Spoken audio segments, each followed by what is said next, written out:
Hi, welcome to Healthy Heritage Kitchen. I'm Wilbert Jones. Join me and learn how to prepare a healthy Kwanzaa feast, a spoon bread, seafood stew, and a tasty pecan pie, and it's all healthy. We will also be joined by my special guest, Sierra Williams, who will also share with us the symbols and principles of Kwanzaa.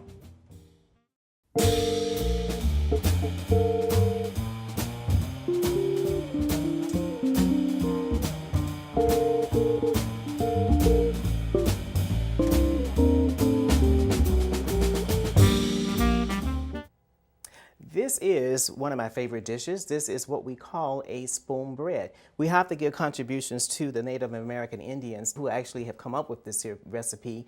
How is it different? A lot of people say, well, how do I make spoon bread? You make spoon bread basically with the same ingredients that you make cornbread. But the difference between spoon bread and cornbread is that it does not use a leavening such as baking powder. All of the ingredients, as you see, I have laid out here is very similar to a cornbread. It is a savory dish. The other thing about it is that once the dish is complete, you can actually eat it with a spoon. So it has the name makes sense to what you're doing with it. So let me start off by, again, because it is a healthy Kwanzaa celebration, I have an evaporated fat-free milk that I will start with. And what I'm going to do, I'm going to gently pour it in here. It's quite a bit of milk. It's actually 3 cups of milk here. But because it's fat-free, you know, we're not really concerned about the quantity at this stage of the game. Just imagine if I had a full-fat milk and I was actually trying to do a healthy dish here. The next, what we have here, I have a really good quality stone ground yellow cornmeal. This is key. You don't really want to get the refined stuff because, again, the flavor is not there. Whereas when this is baked out, you got the good texture, all the other things that comes with it, and of course the flavor. So we're going to just kind of pour this over in. And I have here corn. If it's out of season, you can use fresh corn, of course, if it's in season. If it's out of season, you can use a frozen corn. And what you want to do is actually thaw it out. If there's any liquid, you want to pour off the liquid, and you actually want to have just the corn itself. And so we're going to just get this in. Some of the other things that you can do with this dish, you can easily incorporate perhaps maybe some cheese. Again, keeping in mind healthy, what we could do easily is to use a low-fat cheese or either a low-sodium cheese. What you can also do if you want to have a lot of fun, you can also add perhaps maybe some smoked turkey bacon. Take some turkey bacon pieces in here just to enhance the flavor. And of course, you can always use some sauteed vegetables. If you choose to saute vegetables, maybe you can use some zucchini or either some broccoli or cauliflower.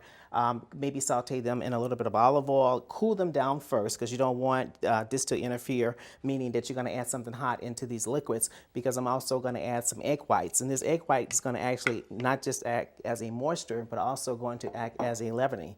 So again, it's a very flexible and I call very forgiving dish, meaning that you can add whatever you want into it to create flavors.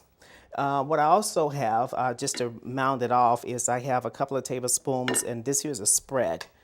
You can use margarines if you want to, but if you use a margarine, try to have a margarine that it doesn't have trans fatty acids in it, trans fats I would say, which is a real big key piece. If you have margarines that have trans fats, then you got to deal with the situation that can easily cause high blood pressure or either lead to heart disease. So this was actually a trans fat-free spread, which has some texture too, because that's very important. What I also have here, I have a little bit of garlic powder, a little bit of onion powder. This is just as a flavor enhancer. Just kind of fold that over in. And some black pepper, cracked black pepper.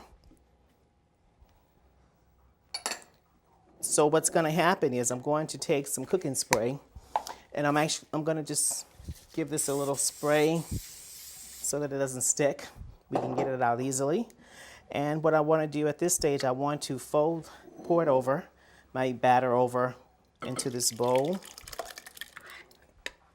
Okay.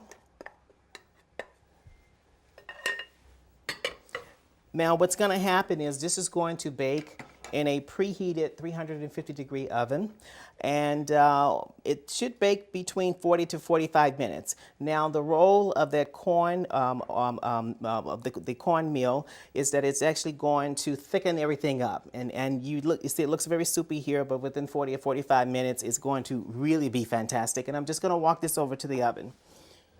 and place this in the oven.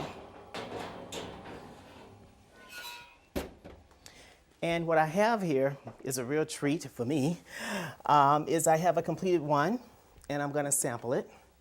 This is what it looks like. Let's let that out of the way. Once again, being spoon bread, you actually use a spoon to cut in. And it has a custard-like texture. And if you can think of Yorkshire pudding, it's very close to that. Once again, it's a savory dish. And I just want to sample it. It's very good. Extremely good. Again, the key is easily, if you want to put meat pieces in it, some smoked turkey, either some sauteed vegetables. And I think if you add those things in it, you can even get away with just a one-pot meal.